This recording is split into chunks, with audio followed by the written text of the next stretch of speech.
This is a very important message for African economic emancipation. Before we can think about controlling our economies and ensuring that we begin to become independent of European monopoly, we must understand that the beginning of all African economies is food. Without food, you do not have the strength and energy to work and produce an economy. So the African economy starts with food. And what is beginning to happen in Africa, in the same way that debt has been used to colonize Africa, they are now beginning to utilize seeds and food to colonize Africa. Now, with debt, Africa can choose not to take debt.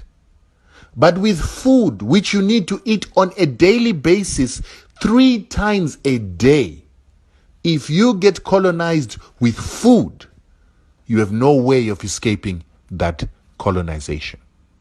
And what the West is doing right now in Africa is they are working to destroy African seeds so that Africans do not have the ability to produce their own food, but they have to depend on the West to produce food. How are they doing this? They are doing this by creating something called genetically modified seeds and hybrid seeds. Hybrid seeds and genetically modified seeds have been created in the laboratory to ensure that they do not reproduce in the following seasons after you've planted the first crop that you bought.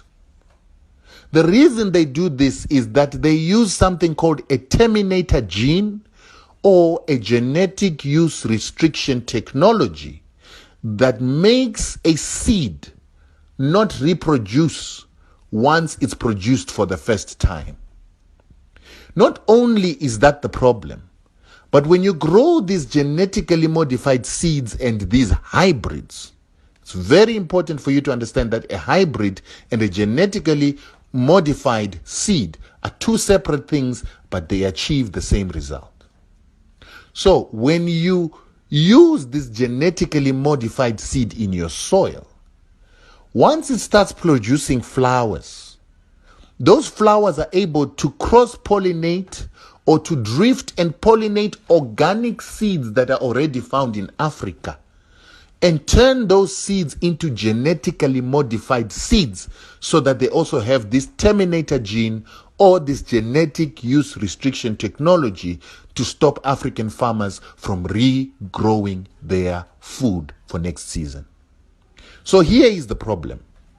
Many Zimbabweans think that Zimbabwe is not able to produce food now because of the drought and because farms were taken from white farmers and given to black farmers.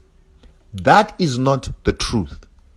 The truth is Zimbabweans are failing to produce because it used to cost a Zimbabwean farmer, a small-scale black farmer in Zimbabwe, 0 cents and just labor to produce a hectare of food.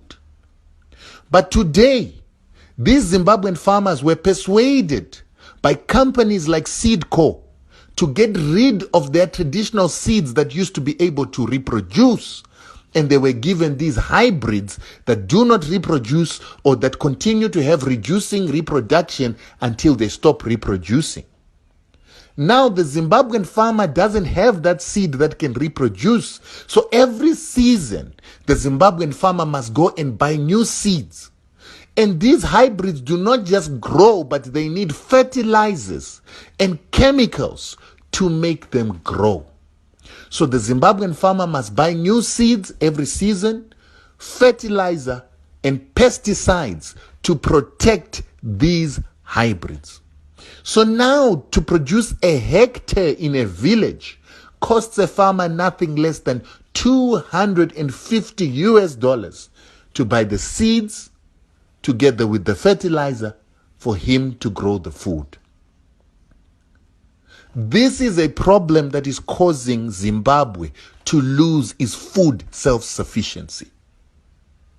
And the problem is that all the PhD graduates, master's degree graduates, and graduates that are teaching our people how to farm in Zimbabwe come from an education system created by the very same organizations in America that are selling these hybrid seeds and chemicals. So that's why we are in a cycle where we continue to produce food unsustainably in Zimbabwe, listening to graduates. Right now, the permanent secretary of agriculture in Zimbabwe, I think his name is John Basera, came from this company called Seedco that is owned by Lima Grain of France, while Lima Grain of France is owned by Monsanto, the American company that is the biggest producer of GMOs and chemicals that are used in farming. These very same organizations work with an institution in which Strive Masiyiwa was the chairman, that is called AGRA, that belongs to the Rockefeller Foundation, together with Bill and Melinda Gates Foundation, to control food in the world and to ensure that Africa comes into food colonialism. This institution was started by Kofi Annan so that they could get the trust of Africans to control African food and to put Africa into food colonization. The main reason I speak against Strive Masiyiwa is because he is bringing food colonialism to Africa through these GMOs, hybrids, and all this that they call agricultural technology of chemicals that destroys our soils and destroys Africa's ability to reproduce food. These are the things that we are supposed to start talking about when we are talking about emancipation of Africa and economic emancipation of Africans. There is no independence in Africa if your food is controlled by the Americans, the Swiss, and the Germans. Pass this message to every African. Make them understand that it is important to maintain traditional seeds. It is important to eat only food that has got seeds so that you have the ability to reproduce your food. There is no other bigger message about economic emancipation that beats this. And that is why our organizations, Zimbabwe Unite Against U.S. War Sanctions, or ZWAUS, is working to preserve traditional seeds and working to promote non-GMO food so that we can begin to grow our non-GMO farmers, organic farmers, and destroy GMO farmers. Do not take advice from Europeans, from white people on this issue of food, because they want you to remain colonized by their foods.